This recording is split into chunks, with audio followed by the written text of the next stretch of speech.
بسم الله الرحمن الرحيم.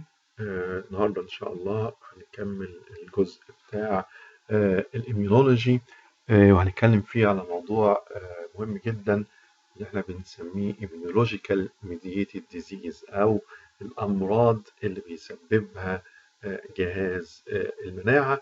وهنتكلم على أول نوع منها اللي بنسميه الهايبر sensitivity أو الحساسية. دايما بنسمع إن في حد عنده حساسية أو عنده يعني حساس زيادة لنوع معين من أنواع الأكل، من حاجات موجودة في الجو، أنواع معينة من أنواع الملابس أو بتاع. فهنلاقي إن هو دوت موضوع mainly هو عبارة عن immune mediated. We have talked about how the immune system is working in protecting our body from infectious diseases, and also how it is playing role in fighting cancer. However, today we will talk about the harmful part of the immune system, how the immune system can lead to a harmful outcome, and this is what we call immunological mediated disease. احنا اتكلمنا قبل كده على جهاز المناعة، عرفنا مكوناته ايه، وعرفنا بيشتغل ازاي، وعرفنا ازاي ان هو بيلعب دور مهم جدا في المحافظة على جسمنا من الأمراض المعدية، وفي نفس الوقت برضو من الحماية من تكون الخلايا السرطانية. لكن الاميون سيستم ده جهاز المناعة بتاعنا ليه برضو جانب سيء، ليه آثار جانبية. فبالتالي ده اللي هنتعرف عليه في الجزء اللي بنسميه الأمراض التي تتم من خلال جهاز المناعة. We have three cases where the immune system, when it is not functioning properly, it can cause problem. The first case is hypersensitivity, and this will be the talk of our lecture today. And we have also what's known as autoimmune diseases and graft rejection. في عندنا 3 حالات جهاز المناعة فيهم لما ما بيشتغلش بطريقة سليمة، سواء من ناحية الكمية، من ناحية الوقت، من ناحية المكان اللي بيشتغل فيه، ممكن يؤدي إلى أمراض أو مشاكل صحية. ودول بيتقسموا ل3 حاجات: الحساسية اللي هي بنسميها الهايبر سنسيتيفيتي، اوتو اميون ديزيز، وهو زي ما باين من الاسم كده هو ان جهاز المناعة بيهاجم الجسم بدل ما بيهاجم الأجسام الغريبة. وآخر نوع اللي بنسميه الجرافت ريجكشن، اللي هي عملية الرفض بتاعة عملية زراعة الأعضاء. النهارده المحاضرة بس هتكلم فيها على الهايبر سنسيتيفيتي والأنواع المختلفة بتاعتها. Hypersensitivity is divided into 2 major groups. One of them we call it immediate hypersensitivity, and the other one we call it delayed hypersensitivity. We have immediate and delayed. As a subgroup from immediate hypersensitivity, we have 3 types: type 1, type 2, and type 3, while the delayed hypersensitivity we have only type 4 hypersensitivity. This immediate hypersensitivity is related to the humoral immunity, so it is mediated through antibodies, while the delayed hypersensitivity is mediated through cellular immunity. So we have specialized cells that are responsible, mainly T cells. Immediate hypersensitivity, as the name implies, it appears within minutes and disappear after hours. However, in the delayed hypersensitivity, it will appear within hours, and it could last and disappear after days. Since this is mediated through antibody, so it can be transferred passively by serum transfer. However, since it is mediated by cellular immunity, it cannot be passively transferred by serum. If you want to transfer it, you need to specifically pick this reactive T cells. Hypersensitivity دوت أول نوع من أنواع immune mediated disease. هنلاقي إن هو بيتقسم لمجموعتين كبار. مجموعة بنسميها immediate، يعني السريعة أو اللحظية، وديليد اللي هي متأخرة. في الإيميديت في عندي 3 أنواع، تايب 1 و 2 و 3. في الديليد في عندي نوع واحد بس اللي هو بنسميه تايب 4 هايبر سنسيتيفيتي. الإيميديت مينلي بتعتمد على الأنتي بوديز، بينما الديليد بتعتمد على سبيشاليزد تي سيلز. الإيميديت بتظهر الآثار بتاعتها في خلال دقايق وبتستمر لفترة قليلة، بعد ساعات قليلة الأعراض بتختفي، بينما في الديلي دايما الأعراض بتظهر في خلال ساعات بعد التعرض للأنتيجين، والأعراض بتستمر لمدة أطول، ممكن توصل لأيام. طبعا عشان دي بتعتمد على الانتي بوديز، فبالتالي انا اقدر اعمل باسيف ترانسفير للانتي بوديز ديت من شخص للتاني، وبالتالي الشخص دوت هتتنقل له الهايبر سنسيتيفيتي. هنا نقل السيرم ما ينقلش الموضوع ده. تعالوا نتكلم على نوع من انواع الهايبر sensitivity. Let's talk about each type of those 4 types of hypersensitivity: type 1, type 2, 3 and 4. Each type of hypersensitivity has its regular name, or like a common name, which is type 1, type 2, type 3, type 4.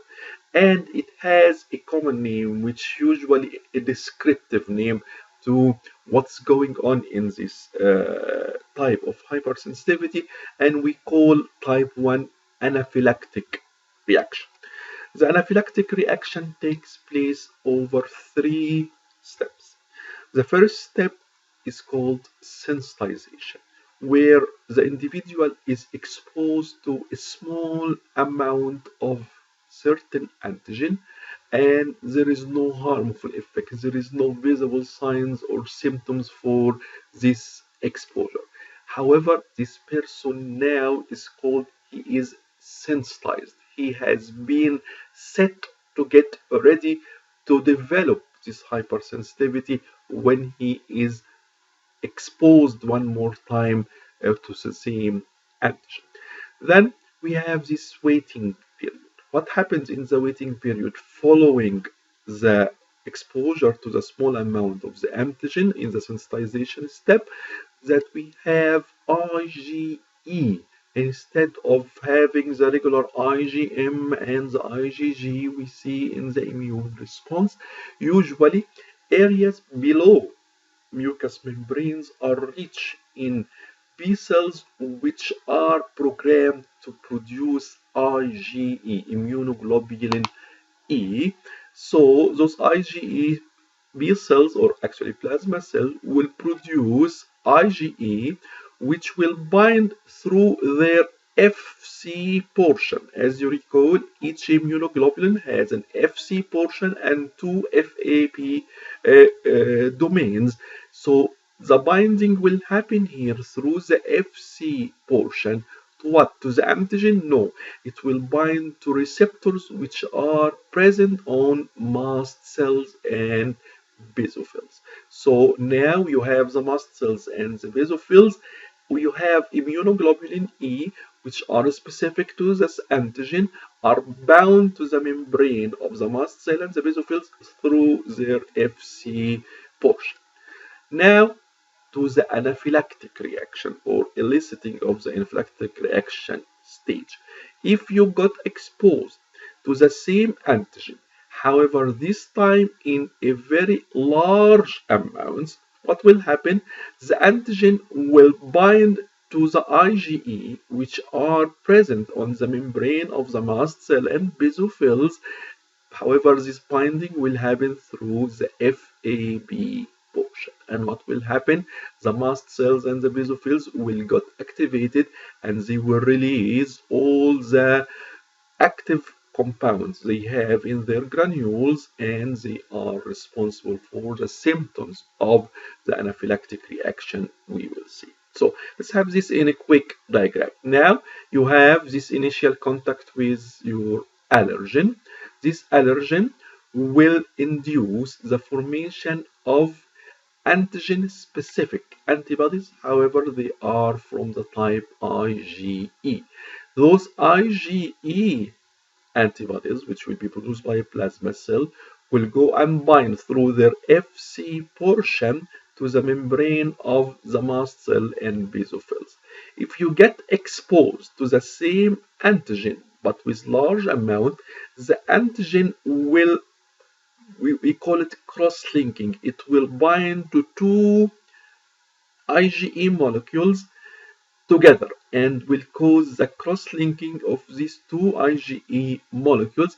This will activate the mast cell to release the contents of its granules, mainly histamines and other chemicals, which will cause the symptoms of the hypersensitivity. طيب تعالوا بسرعة كده نتكلم نشوف ايه اللي بيحصل في تايب 1 hypersensitivity. تايب 1 hypersensitivity بنمر فيها بثلاث مراحل. فأول مرحلة أنت بتتعرض لأنتيجين بس موجود بكمية قليلة. أول مرة تتعرض للأنتيجين دوت في حياتك بكمية قليلة، مفيش أي أعراض بتظهر عليك. لكن بنمر بفترة انتظار waiting period. إيه اللي بيحصل فيها؟ الميوكس ممبرينز بتاعتنا في اللايرز التيشو اللي تحتيها في بي سيلز كتيرة. البي سيلز ديت بروجرامد ان هي لما تتعرف على انتيجين جديد ما تطلعش الاي جي ام والاي جي اللي احنا عارفينهم في البرايمري والسكندري اميون ريسبونس، على العكس دي هتطلع اي جي اي. فاللي بيحصل ايه لما سيادتك بتتعرض للانتيجين دوت اول مره؟ بي سيلز موجودة تحت الميوكس ممبرينز بتتحول لبلازما سيلز وبتطلع مجموعة كبيرة من الاي جي اي انتي بوديز اللي هم سبيسيفيك للانتيجين اللي احنا تعرضنا له ده. طيب الاي جي اي دول بيروحوا فين؟ بيروحوا يمسكوا في الماست سيلز والبيزوفيلز اللي موجودة في التيشو ديت، لكن مش بيمسكوا بالاف اي بي بورشن بتاعهم، لان هم دول مش سبيسيفيك ليهم، هم بيمسكوا بالاف سي بورشن. ليه؟ لان الخلايا ديت عندها ريسبتور للاف سي بورشن بتاع الاي جي، بتبقى بالمنظر دوت كده. هو دي الماست سيل وساعتها بنسميها سنسيتايزد ماست سيل. عباره عن ايه؟ عباره عن ماست سيل عليها مجموعه كبيره من الاي جي اي انتي بودي اللي ماسكه في الممبرين عن طريق الاف سي بورشن، وعندها الاف اي بي بورشن بتوعها فري اكسبوزد على السيرفيس بتاعه الماست سيل. تيجي سيادتك بقى تتعرض للانتيجين دوت مره ثانيه بكميه كبيره. فايه اللي يحصل؟ اللي يحصل انك هتلاقي 1 مولكيول من الانتيجين هتبايند الاثنين اف اي جي اي موجودين على الماست سيل. بنسمي البروسيس ديت كروس لينكينج، ان هي شبكه اثنين اي جي اي مع بعض. ده على طول بيأكتيفيت الماست سيل، كل الجرانيولز اللي موجوده جواها ديت تروح مطلعاها بره ومطلعه الكيميكالز اللي فيها، اللي مين بتبقى عباره عن هيستامين. والهيستامين ريليز دوت هو اللي بيبقى مسؤول عن الاعراض بتاعه الهايبر سنسيتيفيتي تايب 1. طيب هل ده ليه نقدر نكنترول الموضوع دوت؟ هل نقدر نمنعه؟ اكشولي لو احنا سالنا، لو احنا موجودين النهارده في المدرج وبنتكلم وبنقول كم واحد عنده حساسيه من اكله معينه، كم واحد عنده حساسيه من دخول الربيع، كم عنده حساسيه من انواع معينه من الكيميكالز او الابخره، هنلاقي ان احنا دايما في ناس كتير على طول اللي هو لما بيجي نقله الربيع زي الوقت اللي احنا موجودين فيه دلوقتي كده اهو، تلاقي على طول الجيوب الانفيه بتاعته التهبت وميوكس سكريشن وعينيه بتدمع، والموضوع ده دي غالبا دي اعراض هايبر سنسيتيفيتي. ففي ناس بتعرف ان هي سنسيتيف لحاجه معينه وبتحاول تتجنبها، دوت احسن طريقه. لكن في ناس بقى بتبقى بتحاول ان هي ليها علاج. هي ملهاش علاج اكتر من هي محاوله لعكس الافكت بتاعها. بنسمي البريفنشن بروسيدورز دي بنسميها desensitization. احنا عايزين الشخص ما يبقاش sensitized، مش عايزينه hyper sensitive للانتيجين ده. This could be done for a short term or a long term. If we administer the antigen in very small amounts over a very short intervals, like every 15 minutes. So you go to the doctor in his clinic, and after he diagnoses that you are hypersensitive to the antigen X, he will administer to you small amounts, small very small doses of antigen X over very small time periods. Every 15 minutes he will inject you with small amount. How this will make you not sensitive or not hypersensitive to this antigen?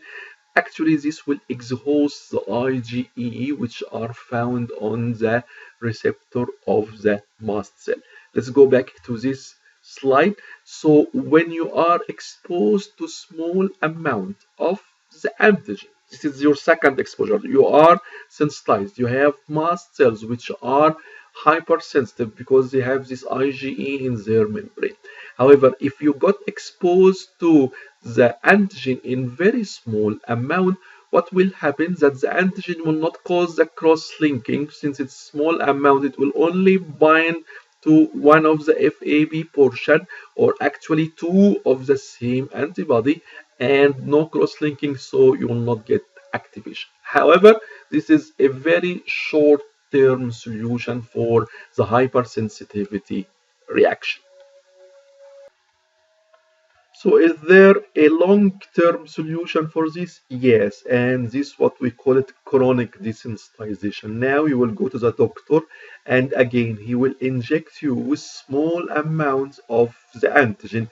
However, on a longer time period frequency, like maybe weekly interval. Instead of having it every 15 minutes you get a small dose, you will get every week a very small dose. What will happen here? What will happen that you will start to develop small amounts, increasing amounts of IgG.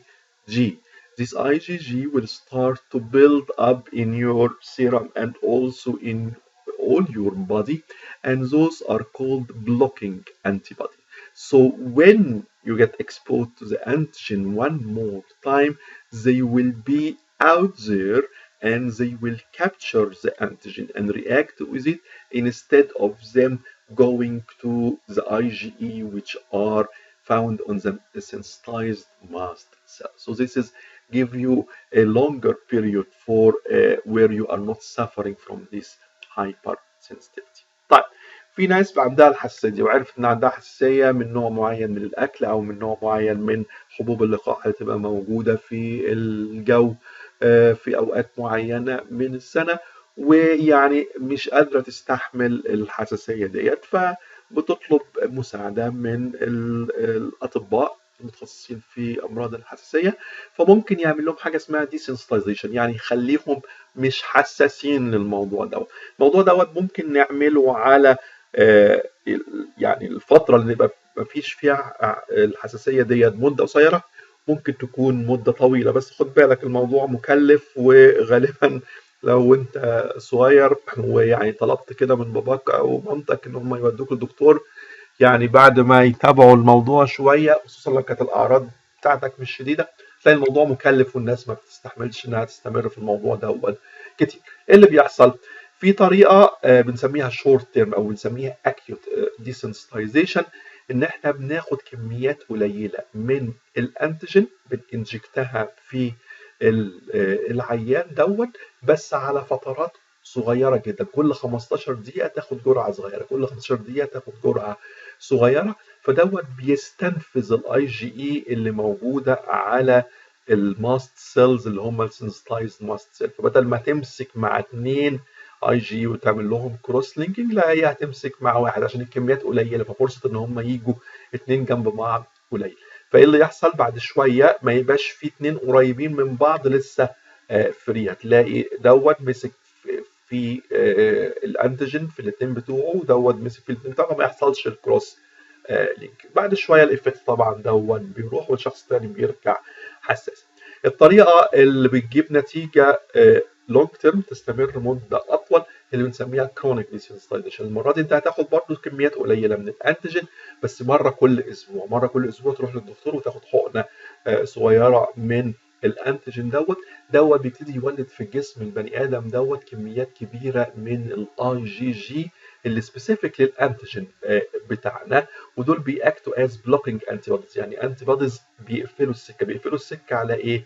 بيقفلوا السكه على الانتيجين اللي احنا لما نتعرض له مرة تانية بدل ما يروح يمسك في الاي جي اي ويعمل له كروس لينكينج لما تتعرض له كمية كبيرة، لا، هو الاي جي جي دوت هيبقى موجود، هيجيت اتراكتد للانتيجين ده اللي هو سبيسيفيك ليه، ويبلوكه، يمنعه من ان هو يوصل للماست سيل اللي هي السنسيتايز، وبالتالي اعراض الحساسيه ما بتظهرش عليك، والموضوع ده ناجح الى حد كبير وبيستمر لمده طويله.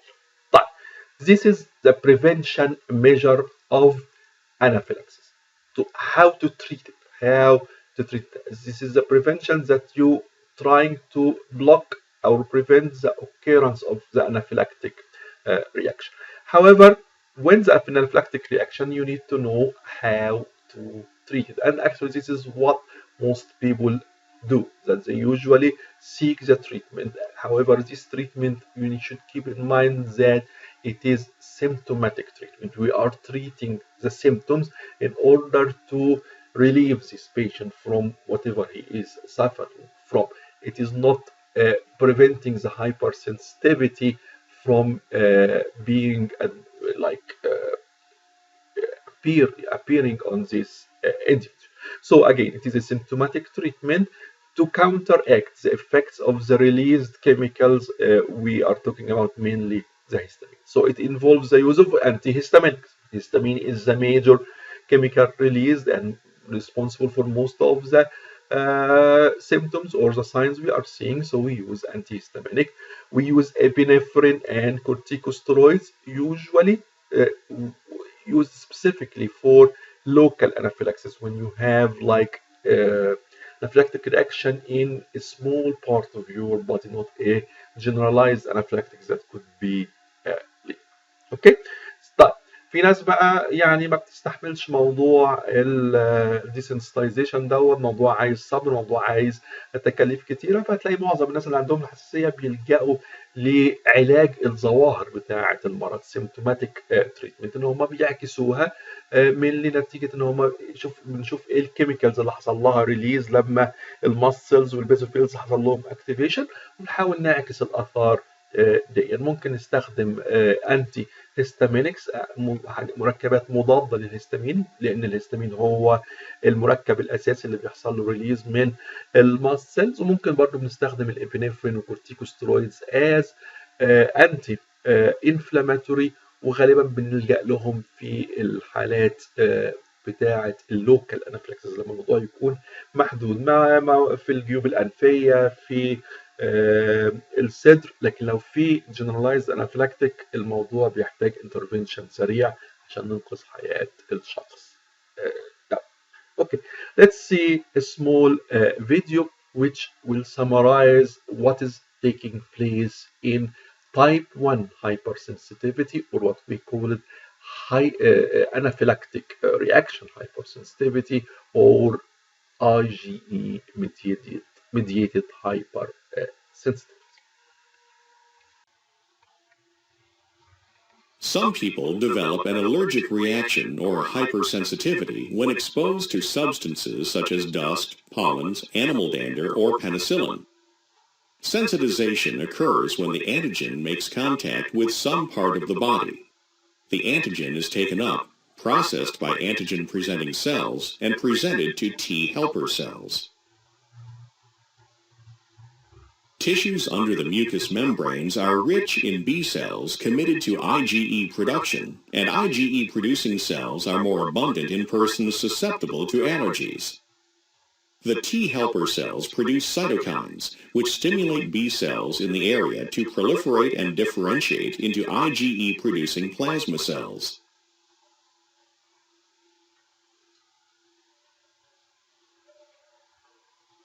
As IgE is produced in specific areas of the body, the IgE molecules attach to nearby mast cells. The individual is now sensitized to the antigen. When exposed to the antigen for a second time, the antigen immediately binds to the IgE antibodies, which are already attached to the mast cell. Within seconds of this binding, the mast cell releases histamine and other chemicals that cause an inflammatory response. These chemicals trigger a variety of symptoms such as capillary dilation, airway constriction, mucus secretion, pain, and itching. Okay, so let's now talk about the second type of hypersensitivity, which is called type II hypersensitivity. Its common name is cytotoxic or cytolytic hypersensitivity reaction. It is generally due to activation of the complement, and as you recall from your first part of the immunology course, only two types of immunoglobulins can participate in complement activation, which are IgG and IgM. This activation will stimulate the complement, which will result in the lysis of the affected cell, membrane attack complex formation. Membrane will get holes by the membrane attack complex, and the cell will lyse and die. The affected cell might be either a foreign cell or, this is the problem, a host cell that carries a foreign antigenic determinant such as a drug on its surface.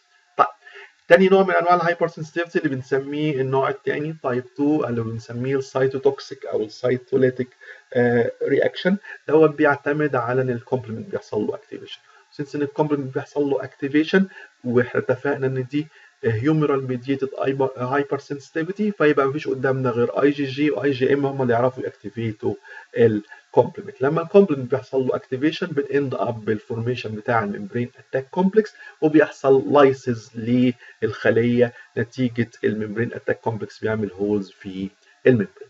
السيل اللي هيحصل عليها النوع دوت ممكن تكون فورين سيل، دوت خير وبركه، وممكن تكون هوست سيل عليها مولكيول فورين خلتها بقت انتيجينيك، وساعتها الخليه ديت هتموت نتيجه ان الكومباوند دوت اللي في معظم الاحيان بيكون دراج يكون هو موجود على السيرفيس بتاعها ويحصل لايسز للهوست سيل.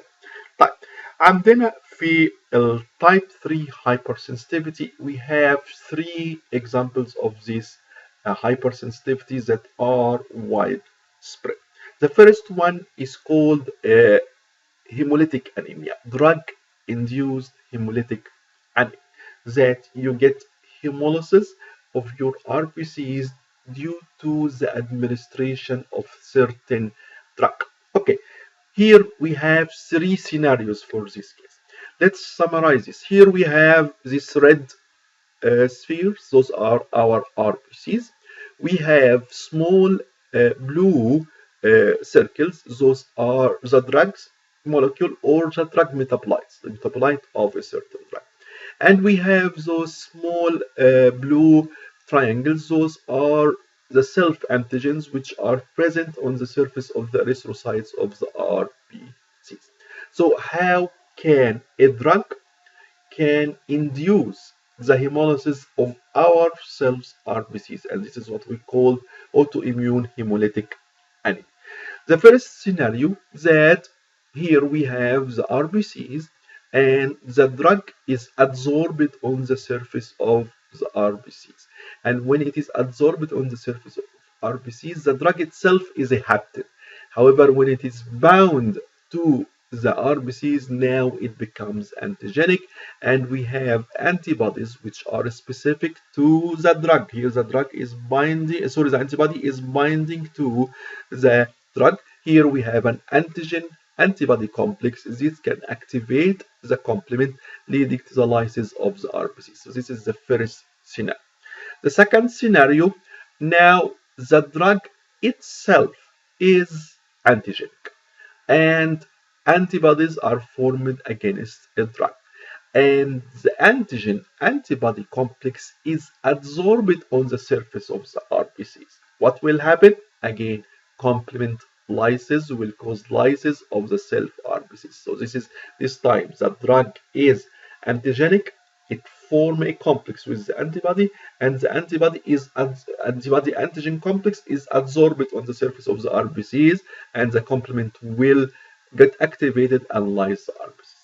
In these two cases, the antibody in both cases is active against is specific to the drug. The third case is what we call break of self-tolerance. This time, here is the RBCs, here is the triangles are the self-antigen, the circles, the blue circles are the drug antigen. However, when this drug binds to the RBCs, it causes a break in the tolerance. Now, when we are born, our immune system is educated that it should not attack self-antigens. This is what we call tolerance. It should tolerate our self-antigen. The binding of certain chemicals on the surface of certain cells, as the RBCs here, can break this tolerance, can cause a change in the antigenic characteristics of our self-antigen so that the immune system will recognize the self-antigen as foreign and form a immune response antibodies against the triangles, against the self-antigen, and this time we have the antigen antibody complex, complement get activation, and we get lysis. Okay. أول مثال عندنا في موضوع التايب 2 hypersensitivity هو إنك تجيلك أنيميا الار بي سيز بتاعتك تتكسر نتيجه اوتو اميون رياكشن، نتيجه اميون انتي بوديز موجوده في جسمك.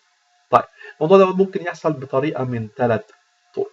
ان الدراج بتاعنا الرسمه اللي قدامنا ديت الكور الحمراء ديت الار بي سيز، المربع المثلثات الزرقاء دي الانتيجنز بتاعتنا اللي بنسميهم سيلف انتيجنز اللي موجودين على الار بي سيز، والكور الزرقاء دي الدراج بتاعنا او الميتابولايت بتاع الدراج اللي احنا خدنا. فايه اللي حصل؟ اول كيس عندي ممكن يكون الدراج دوت حبتن، يعني هو باي اتسلف مش انتيجينيك، لكن لما بيمسك في الار بي سيز بيتحول لانتيجينيك فيتكون اميون ريسبونس ضده، الانتي بودي تمسك في الهابتن اللي ماسك في الار بي سيز فبقى انتيجينيك، انتيجين انتي بودي كومبلكس، الكومبلمنت يحصل له اكتيفيشن يحصل لايسز للار بي سيز.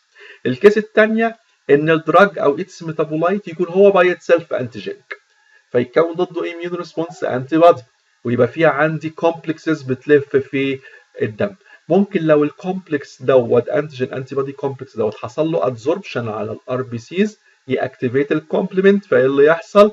يحصل لايسيس للار بي سيز. في الحالتين دول دايما الانتي بوديز اللي اتكونت كانت سبيسيفيك للدراج بتاعنا اللي هي الكور الزرقاء. الحالة الثالثة اللي بيحصل فيها بريك اللي بنسميه التولرنس. احنا لما جهاز المناعة بتاعنا من ساعة ما بنتولد بيتعلم ان هو يستحمل الانتيجنز بتاعتنا، يعني يستحملهم، يعني ما يكونش ضدهم اميون ريسبونس، عارف ان دول سيلف انتيجن فما يكونش ضدهم انتي بوديز ولا سي رياكتيف تي سيلز. فايه اللي بيحصل؟ في بعض الادوية لما بتمسك على السيرفيس بتاعت الخلايا بتاعتنا بتغير شكل السيلف انتيجنز بتوعنا، المثلثات دول هيتاثروا لما الدايره مسكت في الار بي سيز فخلت الاميون سيستم بتاعنا يحصل له لخبطه، فبدل ما كان عارف ان دول اسمهم سيلف انتيجن ما بيكونش ضدهم اميون ريسبونس، لا هو شافهم ان هم فورين فكون انتي بودي المره دي ضد المثلث اللي هو سيلف انتيجن انتي بودي كومبلكس، كومبلمنت حصل له اكتيفيشن وبيحصل له lysis. And this is the first application for type 2 hypersensitivity. The second application for type 2 hypersensitivity is what is known as erythroplastosis foetalis, and this is a very common phenomenon that's taking place in every society. On our RBCs, we have different antigens. The majority of any population, about 85% of the populations have certain antigen is known as Rh factor, which is present on 85% of people's RBCs. However, we have Rh negative individuals who are missing this antigen from their RBC. If we have a female which is Rh negative and got married to an Rh positive father, and the lady got pregnant with an Rh positive fetus. Here comes the problem. So what will happen? What will happen that usually at some point, usually during the delivery, the blood of the Rh positive fetus will get mixed with the mother circulation. So what will happen? Now the mother circulation will have some RBCs coming from the Rh positive fetus entering in her blood. Now these ladies are H negative, so it has never seen this antigen before. So this is a foreign antigen, so she will start to form an immune response to this antigen. How long it will take? It will take the normal course. You start by IgG, IgM after 2 weeks, and this is the primary response. So what will happen? You will get in this stage just stimulation of anti-Rh antibodies formation, and they are of IgG class. So this baby, this first baby who were Rh positive will get out very safely, no problems at all. Why? He just sensitized his mother. He caused the release of some Rh antigen in the blood of his mother, and an immune response will start to form, and it will be mainly IgG antibodies. So if you remember, IgG antibodies are the only antibodies which can pass through the placenta. So the problem is happening and building up, waiting for another child. If this mother got pregnant one more time from this Rh positive father, there is a great probability that this second child will be Rh positive, since it's the dominant over the Rh negative, and he has the antigens. And now the mother have circulating antibodies, IgG, that can cause the placenta, cross the placenta and reach the second fetus, and it will activate it will bind to the Rh antigen on the RBCs of the new child and bind to it, activate the complement, and this child could die. Why? Because his RBCs will get destroyed or lysis by the complement activation. And here is like a quick diagram. Here is Rh positive father, Rh negative mother. She is pregnant with an Rh positive child. What will happen? During delivery, the blood of this fetus will get mixed with the blood of this mother, so she will start to form an active immune response. She got sensitized by the small amount of antigens she got exposed from her first child blood, and she will have now circulating IgG against the Rh factor. If she got pregnant one more time, those antibodies will cross the placenta and cause lysis of the new fetus RBCs and could lead to this.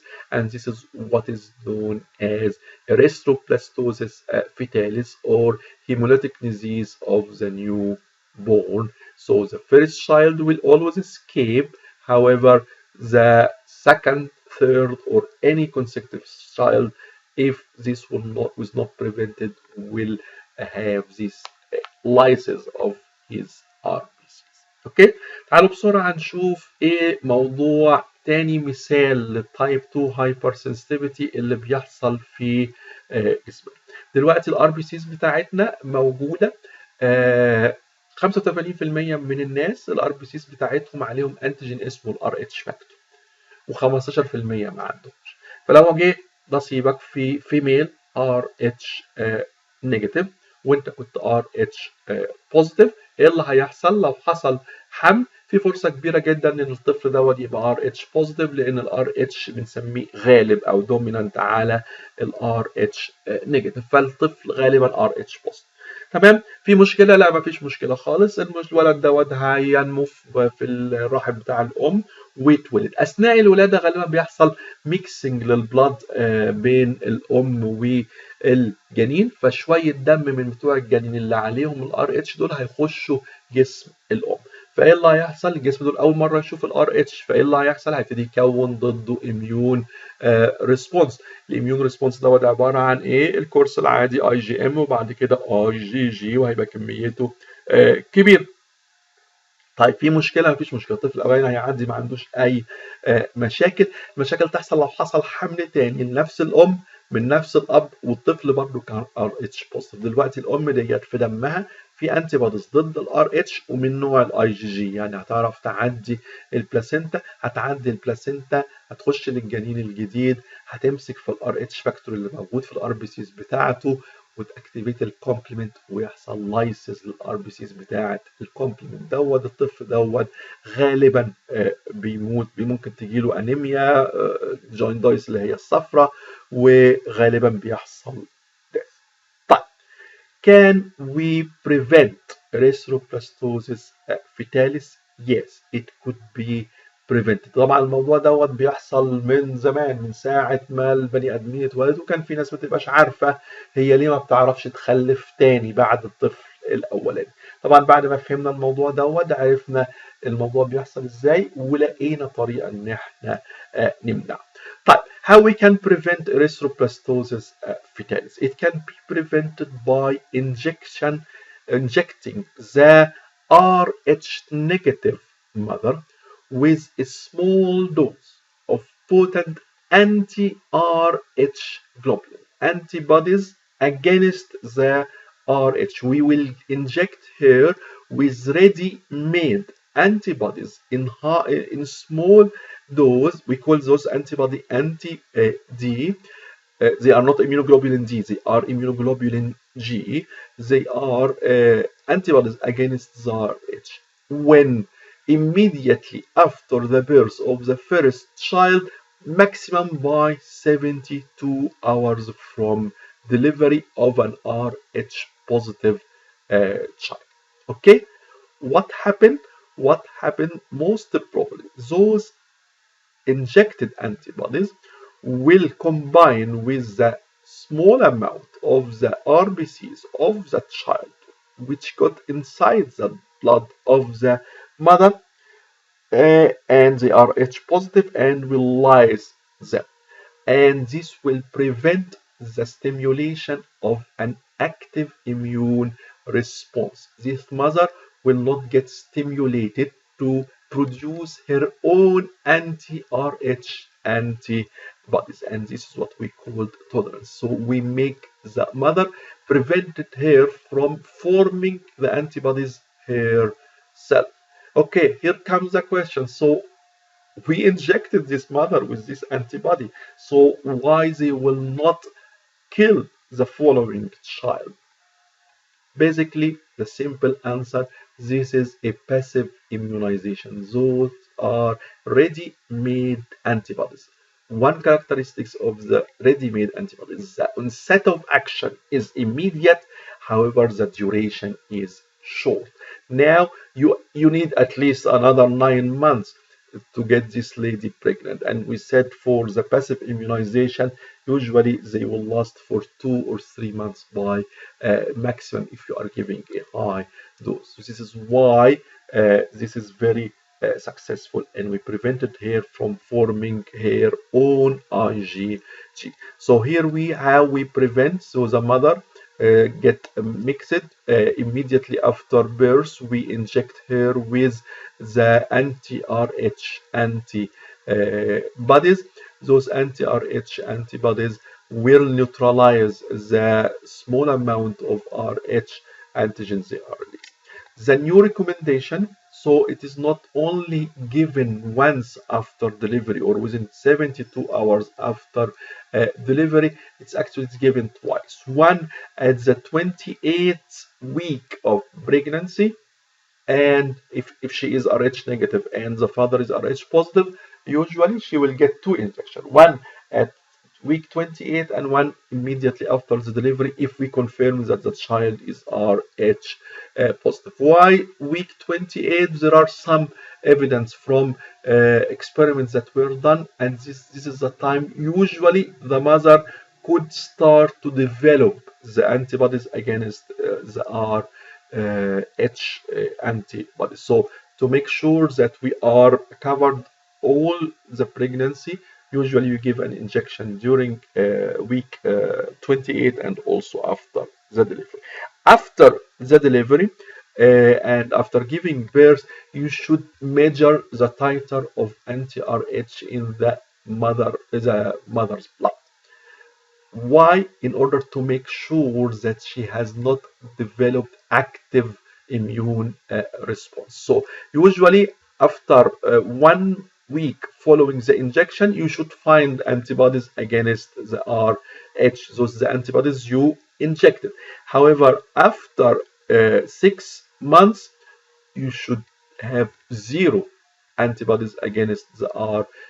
Otherwise, this means that this mother got sensitized, that she has formed her own antibodies against the Rh, and she cannot get pregnant. So the pregnancy now is incompatible, like contraindicated for her to get pregnant from a Rh positive father, because most probably the following child will die.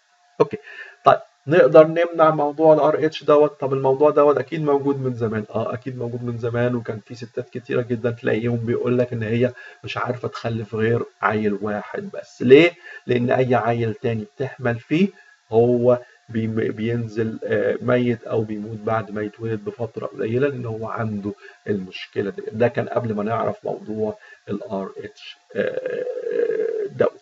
طيب ايه علاجه؟ ايه اللي بنعمله عشان نعمل كده؟ هو احنا بنعمل ايه؟ بنيجي ساعه الولاده، الوقت بعد الوقت اللي بيحصل فيه الميكسنج بتاع الدم دوت، ونتاكد ان الطفل ار اتش بوزيتيف، فبسرعه احنا بنجيب حقنه عباره عن انتي بوديز ضد الار اتش، بس انتي بوديز معموله جاهزه، ونحقن الام بالانتي بودي دوت. فايه اللي يحصل؟ بسرعه الانتي بوديز ديت تمسك في الار بي سيز بتاعه الطفل دخل الدم الام وعليها الار اتش، وتاكتيفيت الكومبلمنت وتعمل لها لايسيس. طيب الانتي بوديز ديت مش تفضل موجوده في دم الام لغايه ما تحمل مره ثانيه ويعدوا في البلاسينتا. الانتي بوديز دي بنسميهم انتي دي، لكن هم مش اميونوجلوبولين دي، هم عباره عن اي جي جي ضد الار اتش.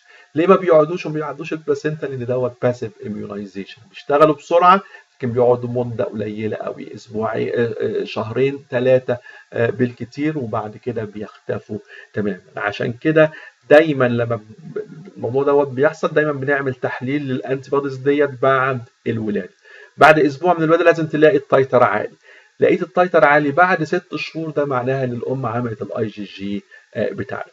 دلوقتي الريكومنديشن الجديده ان الام تاخد الحقنه ديت مرتين، مره في الاسبوع ال 28 من الحمل، ومره خلال 72 ساعه بعد الولاده بتاعه ار اتش بوزيتيف. اشمعنى الاسبوع ال 28 دوت؟ لقوا في الدراسات ان غالبا الام اللي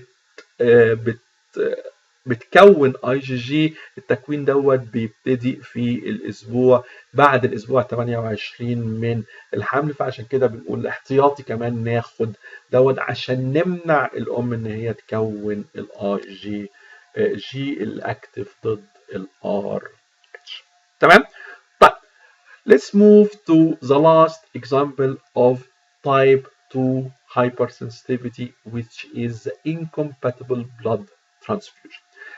Our RBCs has other types of antigens on their surface. We have antigen A and antigen B, and actually when you have a blood group A, your RBCs have antigen type A. When you have blood group B, you have antigen B on your RBCs.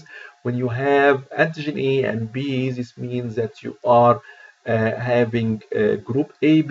If you don't have antigens on your RBCs, either A or B, this means that you are blood group O.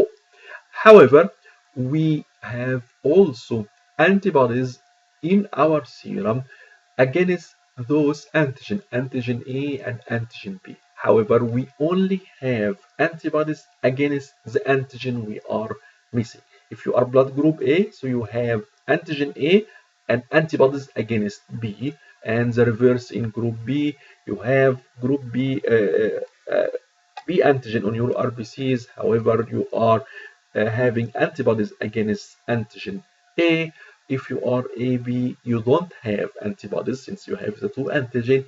If you have group O, you have antibodies against A and B. So, how this will affect blood transfusion and how we got these antibodies. So those antibodies are natural antibodies. They are present in our body, usually at very early stage of our life. We got exposed to different types and chemicals, foods and chemicals that have molecules that are similar to those antigens present on the RBCs. So you get those antigens throughout a very natural pathway. And as long as they are not against the antigens you are carrying on your RBCs, you are free. طيب تعالوا نشوف مثال أخير لموضوع type 2 hypersensitivity اللي هو عبارة عن إيه؟ اللي هو عبارة عن عملية الفصائل الدم وعملية نقل الدم اللي ممكن يعمل مشاكل. احنا كرات الدم الحمراء بتاعتنا عليها انتيجنز، ممكن تكون من نوع A وساعتها يبقى فصيلة دمك A، ممكن تبقى من النوع B يبقى فصيلة دمك B. لو عندك النوع ال A و B يبقى انت فصيلة دمك A و B AB. لو انت ما عندكش انتيجنز من النوع لا A ولا B على كرات الدم الحمراء بتاعتك يبقى انت فصيلة دمك O. لكن في نفس الوقت احنا عندنا انتي بوديز في السيرم بتاعنا against ال A وال B antigens، بس مش كلهم against الحاجة اللي مش موجودة على الار بي سيز. فانت لو فصيلة دمك A وعندك انتيجين A على الار بي سيز يبقى عندك انتي بوديز against ال B، ولو انت B يبقى عندك انتي بوديز against ال A، لو انت AB يبقى انت ما عندكش انتي بوديز، لو انت O يبقى انت عندك انتي بوديز against ال A وال B. الانتي بوديز دي اتكونت ازاي؟ في حاجات كتيرة جدا من الأكل اللي بناكله والكيميكالز اللي بنتعرض لها وخصوصا واحنا صغيرين تشبه الانتيجنز ديت، فبالتالي بنكون ضدها انتي بوديز وهي دي اللي تبقى موجودة circulating في الدم بتاعنا. طيب how this can affect the process of blood transfusion, that we are transfusing blood from one person to another person. Usually when we require blood transfusion, we are in shortage of the RBCs. So we are very keen that we transfer the maximum possible number of RBCs that will stay functional when we transfuse it to the recipient. So when you are doing a blood transfusion, you should be very careful and very keen to know which antibodies are present in the serum of the recipient. If he has antibodies, they should not be compatible or against the antigens present on the RBCs you are transferring. Otherwise, what will happen? These antibodies will bind to those antigens and activate the complement and lyse the RBCs. That's why when we are transferring, if you are group B, so you have antigen B on your RBCs and you have antibodies against A on your serum. So if you want to transfer blood to this individual, you should only transfer blood for group B, which don't have antigen A, or group O, who don't have antigen A or B. The same for group A.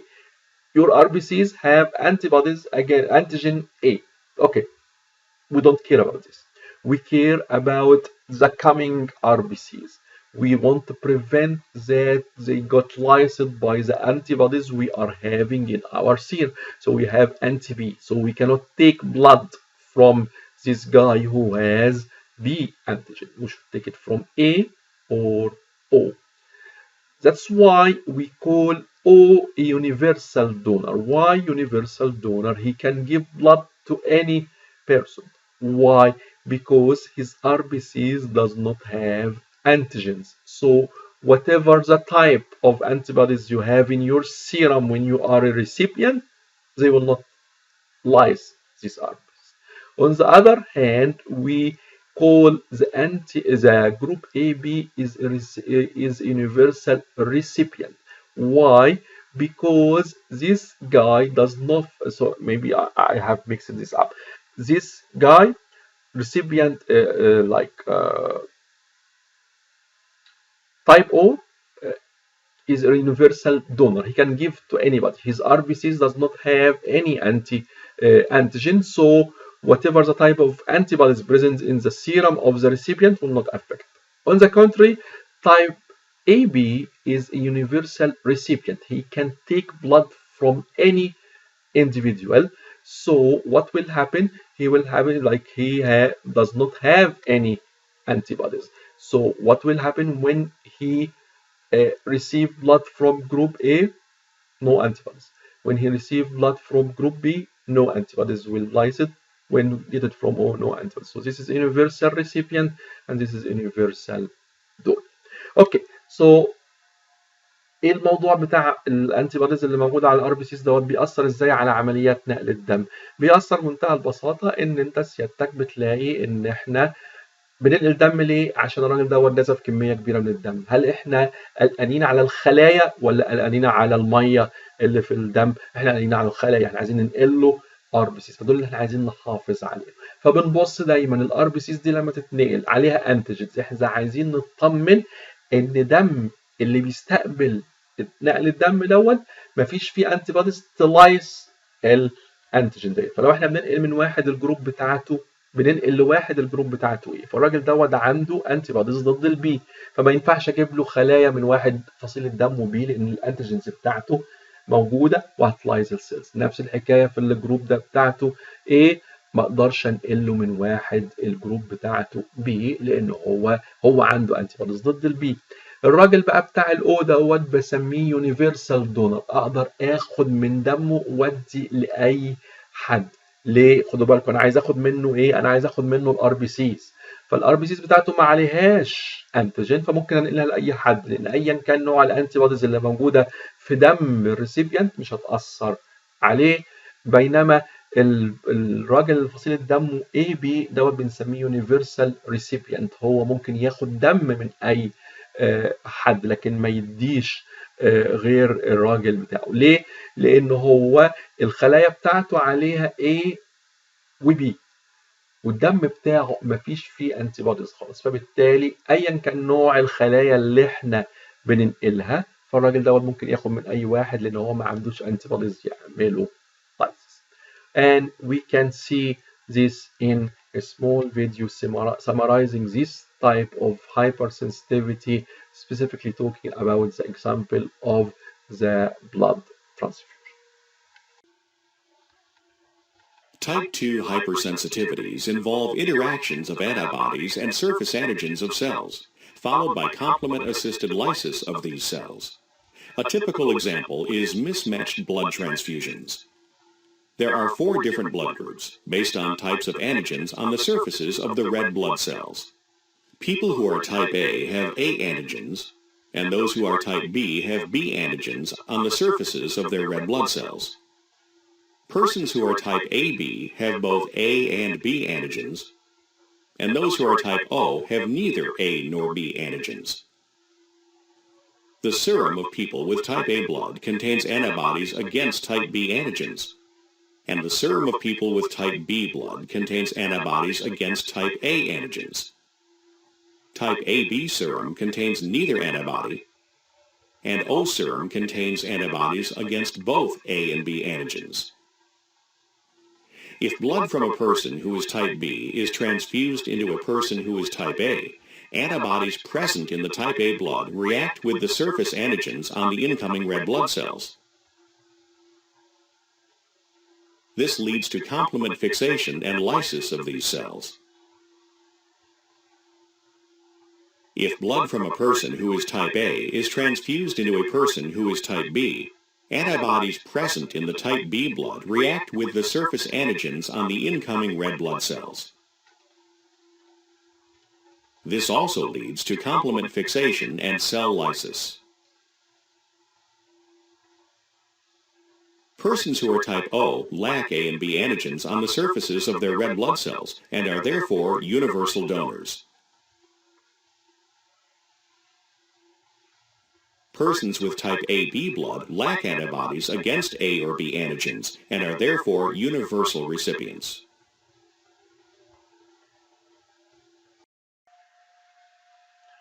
So now let's move to type 3 hypersensitivity. Its common name is called the toxic complex syndrome. This time it's again one of the immediate hypersensitivities, so it is antibody mediated, and it's only type IgG that's involved in this type. It usually involves antibodies against soluble antigen. Usually what happens when you get an antigen antibody complex, they are removed by phagocytes. However, if you get what is called a persistent infection, like an infection for a very long time in the body, the complexes which are formed are deposited in the organs, so they are not cleared by phagocytosis, and it could happen in different parts of the body, usually in the nephrons of the kidney, and also it could happen in the joints. So also in autoimmune diseases where you have the self-antigens are recognized by the immune response and antibodies are forming against them, you have this complex of antigen antibody which will deposit as a complex in the different parts of the body, and especially what happens in the joints in the case of arthritis. Okay, so now we have an antigen antibody complex, but this is a toxic complex. Why it is toxic complex? Because it will activate the complement system, resulting in the accumulation. Here we are not dealing with lysis. Here we are dealing with the other functions of the complement activation, which is accumulation of basophils and PMNs, the neutrophils. The basophils will liberate vasoactive amines, chemicals which will increase the permeability of the blood vessels, and those will lead to edema and erythema. We get like swelling, and you will get redness in the tissue. And the neutrophils will start to liberate hydrolytic enzymes that will digest the surrounding tissue, causing hemorrhage and finally necrosis of the organs of the host. This could happen on a local level. It's called local Arthus reaction, or it could happen on a systemic level. We call it serum sickness. Here is what's taking place. Here we have an antigen, and we have a immunoglobulin, IgG. We have a complex. This will activate the complement system. The complement system, if you remember, we have this anaphylaxis reactions. So this will activate C5a, C3a will activate basophils. The basophils will release vasoactive amines, will increase the permeability of a blood vessel, increasing the spaces between the cells lining the blood vessels. Here is like this is a cross section of a blood vessels, and we have also blood platelets aggregate. So what will happen later? Here is the role of the vasoactivity. It increases the spaces between the cells lining the blood vessel. Platelets will aggregate. When you recruit more neutrophils, then neutrophils will release their hydrolytic enzyme. So now the complex is deposited here, the platelets are aggregating, and you are digesting your own tissues or the cells, and this will lead to the necrosis and the hemorrhages that could take place. So this could happen on a local level, usually when you have like a repeated injection of the same antigen over a very long period of time. This usually happens with diabetic people when they are injecting insulin in the same spot. This is why you should advise a diabetic person who is using insulin injection to stay away from, like, move on a large area and different spots. Or we have this serum sickness when you are receiving a large amount of foreign serum, usually that's made in horse or another animal, as is the case of diphtheria and tetanus. You get exposed to a large amount of this antigen, you form those antibodies if you are sensitized to them, and could cause this in a systemic form all over the body. So النوع الثالث من انواع الهايبر سنسيتيفيتي بنسميه التوكسيك كومبلكس، الكومبلكس السام. دوت دايما بينفولف نوع واحد بس من انواع الاميونوجلوبولينز اللي هو الاي جي جي، اللي دايما بيبقى موجود اجينست الانتيجينز السوليد. دايما لما بيتكون انتيجين انتي بودي كومبلكس، الفيت الطبيعي بتاعه ان الفاجوسايتس يجوا يبلعوا. لكن لما يبقى عندك بيرزيستنت انفكشن ممتده لمده طويله، بيبتدي الكومبلكس دوت يترسب ويزيد ويبقى يترسب في الاورجنز المختلفه. من اكتر الاماكن يترسب فيها النفرونز بتوع الكدني ويعمل التهاب في النفرونز. في بعض الامراض الانتيجين بيبقى سيلف انتيجين، بيبقى في عندي اوتو اميون ديزيز هنتكلم عليهم المحاضره الجايه ان شاء الله. هنلاقي ان الانتيجين انتي بودي كومبلكس اللي بيتكون بيترسب في المفاصل، وده اللي بيحصل في الارثرايتس اللي هو بنسميه التهاب المفاصل. طيب الكومبلكس اللي اتكون وترسب دوت ايه مشكلته؟ مشكلته ان هو بيأكتيفيت الكومبلمنت. المره دي ما بنتكلمش بقى على ممبرين اتاك كومبلكس، هنتكلم على الانفلاماتوري ريسبونس اللي بيصاحب الكومبلمنت. بنريكروت السي 5 اي والسي 3 اي اللي بيحصل لهم ريليز من الكومبلمنت اكتيفيشن، بيريكروتوا البيزوفيلز اللي بيطلعوا مواد بتوسع الخلايا اللي مبطنه، المسافات اللي من الخلايا اللي مبطنه البلاد فيسلز، فتعمل اديما اللي هو بنسميه الارتشاح، واريزميا اللي هو بيحصل احمرار. وبرضه بيريكروتوا النيوتروفيلز اللي عندهم دايجستيف انزيمز وانزيمز تعمل ديجريديشن للبروتينز والليبيدز والكربوهيدرات، فيروح دوت عامل دامج للبلاد فيسلز، فيعمل نزيف ويعمل نيكروزس والخلايا تموت. الموضوع دوت ممكن يحصل على مستوى محدود في حته صغيره، زي المكان اللي الراجل بينجكت فيه الانسولين في نفس المكان. بعد شويه تبتدي تتكون عندك انتي بوديز ضد الانسولين دوت، وتبتدي تعمل ارسس رياكشن في المنطقه اللي تحت الجلد. عشان كده بننصح دايما ان احنا نوزع الموضوع دوت على اماكن مختلفه، مساحات كبيره. حقنه الانسولين ما ناخدهاش في نفس المكان كل مره.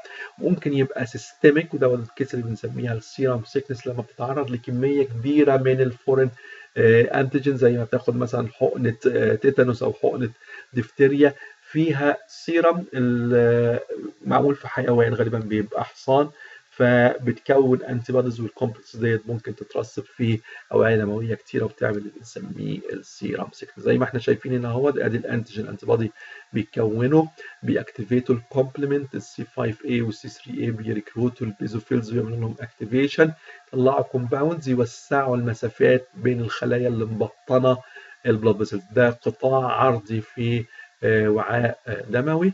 تيجي الصفائح الدمويه برضو تتجمع في المنطقه ديت. لما تيجي بقى النيوتروفيلز تطلع الهيدروليتيك انزيم، ايه اللي يحصل؟ يبتدي يحصل هضم وتكسير للخلايا ديت، وبالتالي هنا يحصل النزيف. And let's have a small video about a type 3 hypersensitivity, or what we call it the immune complex or the toxic complex hypersensitivity. Immune complexes consist of antigens and antibodies bound together. Although large immune complexes are engulfed by phagocytes and removed, intermediate-sized immune complexes are not readily removed. These intermediate complexes react with and activate complement. For example, complement activation in blood vessels causes basophils to degranulate, which causes vasodilation. Immune complexes entrapped in blood vessels or other tissues, such as kidney glomeruli, activate complement, which attracts neutrophils and causes them to degranulate. Neutrophils release enzymes responsible for tissue damage. The last type of hypersensitivity, and the only type of hypersensitivity that is in the delayed hypersensitivity, not the immediate, is what we call it a type 4 hypersensitivity or cell-mediated hypersensitivity. It has the characteristics of the delay and cellular immune response, has slow onset of action. It takes about 24 to 48 hours to develop and reach the maximum and persist for a long time. It can stay for days, the symptoms of the hypersensitivity. The cells which are responsible for this type of hypersensitivity are what we call sensitized T cells. They are CD4 cells. They are known as T helper 1 cells, a name that's no longer in being used.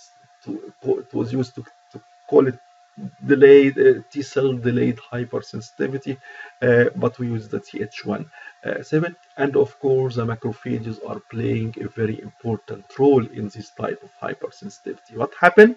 The first time we get exposed to this antigen, CD4 cells, the Th1, recognize this antigen in the context of major histocompatibility complex 2 on the antigen presenting cell.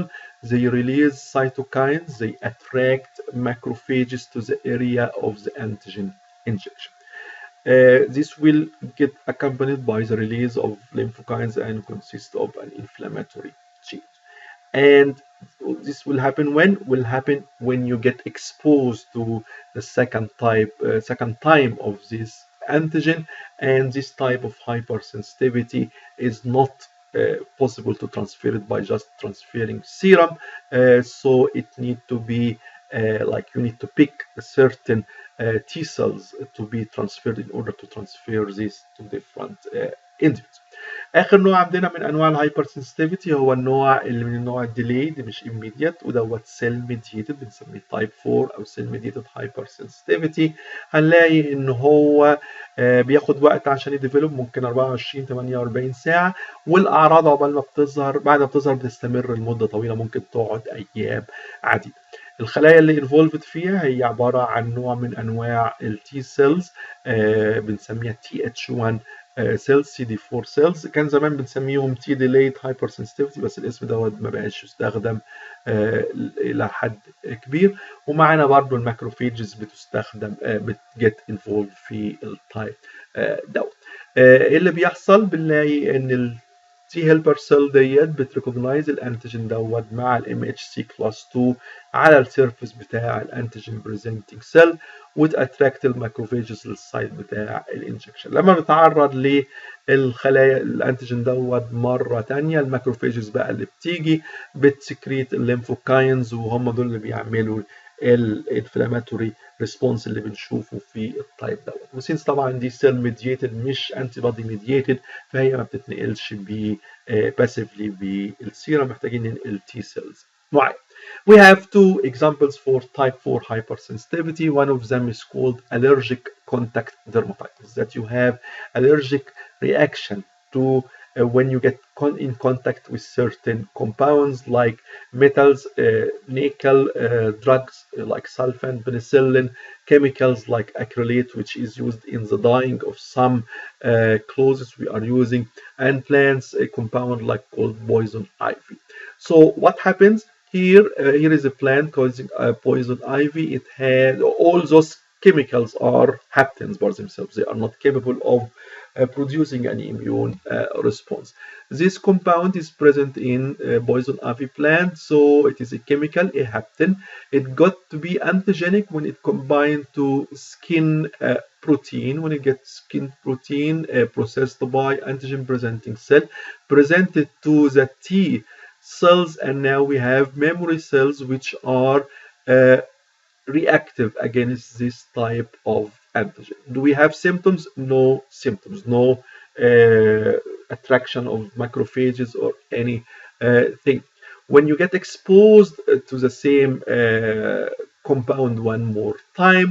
Now these T cells will, memory cells will get activated. They will recruit the macrophages and release the lymphokines and cytokines that will cause the characteristic hypersensitivity reaction we are having here. طيب اول مثال للتايب 4 هايبر سنسيتيفيتي هو اللي بنسميه allergic contact dermatitis، ان انت بيبقى عندك مشكله حساسيه جلديه لما بتلمس مواد معينه. المواد المعينه دي كلها هابتنز، ممكن تكون معادن زي النيكل، ممكن تكون ادويه زي السلفا والبنسلين في الكريمات، والكيميكالز زي الاكريليتس اللي بتخش في الصباغه بتاعت حاجات كتيره، الملابس اللي بنستخدمها، وممكن تكون نباتات زي نبات البويزن افي اللي هو بيبقى فيه اي في اللي هو بيبقى فيه كومباوندز بتاع كده.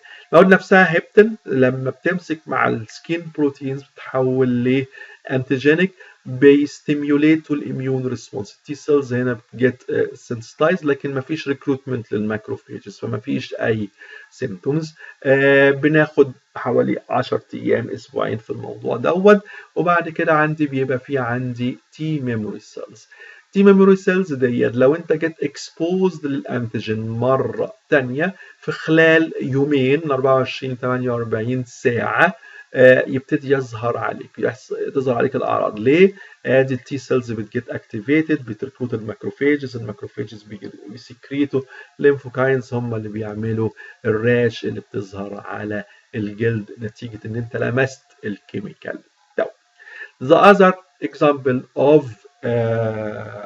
type 4 hypersensitivity or delayed hypersensitivity is known as microbial hypersensitivity or tuberculin test, which is a test to detect exposure to Mycobacterium tuberculosis. If you have been exposed before to Mycobacterium tuberculosis or not.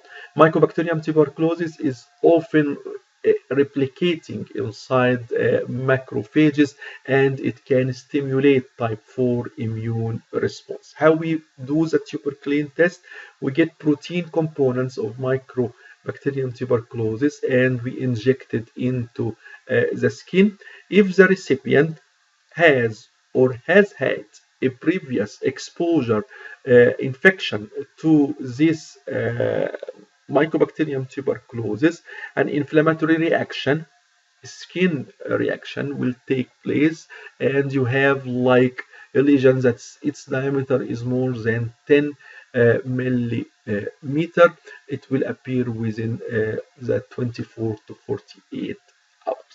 المثال الثاني للتايب 4 هايبر سنسيتيفيتي هو التست بتاع التوبركلين تيست دوت بنعمله عشان نشوف الشخص دوت اتعرض للتي بي مره قبل كده ولا لا. بنجيب بروتينات من بتاعه التي بي بنحقنها في الجلد.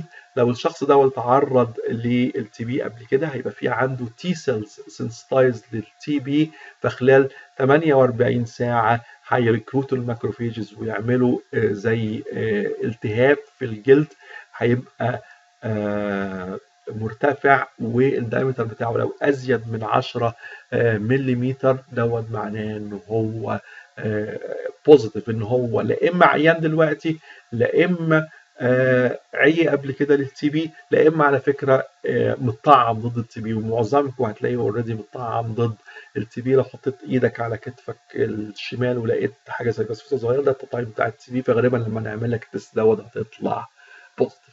And finally, let's have a quick video about type 4 hypersensitivity. Harmful effects produced by the mechanisms of cell-mediated immunity are referred to as delayed hypersensitivity. Delayed hypersensitivity is mediated by Th1 cells, also called TD cells, and is responsible for contact dermatitis, tissue damage in a variety of infectious diseases, and rejection of tissue grafts. A contact hypersensitivity, such as poison oak dermatitis, is initiated by contact with the antigen, which is also called the allergen. During contact, a small molecule from the plant, called a hapten, binds to a carrier protein in the host. The carrier protein with bound hapten is ingested by a macrophage, and the hapten peptide is then presented on the surface of the macrophage on a class II MHC.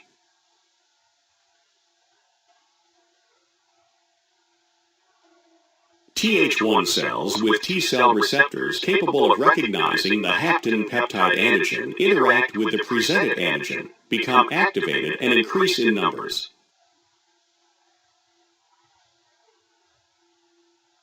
When the host comes in contact with the allergen a second time, the Th1 cells react with the hapten peptide being presented on the macrophage and release cytokines, resulting in attraction of more macrophages, followed by inflammation and skin lesions. Characteristic skin lesions appear after 24 hours, reaching their peak at 48 to 72 hours after the second exposure to the plant. Now, this is like a quick summary for all what we have said in this lecture. We have 4 types of hypersensitivity. Each one of them has its own common names that you need to recall very well. We have different triggers and different players in each one of them. And again, these slides should serve as a good summary for our lecture today. Thank you very much for your attention. Hopefully you got benefit of it. As you can see, those are real life examples that actually many of us might be suffering of one or more of these types of hyper sensitivity. So it's very useful for us to understand how they are happening and also how to avoid them. Thank you very much and see you next week, inshallah.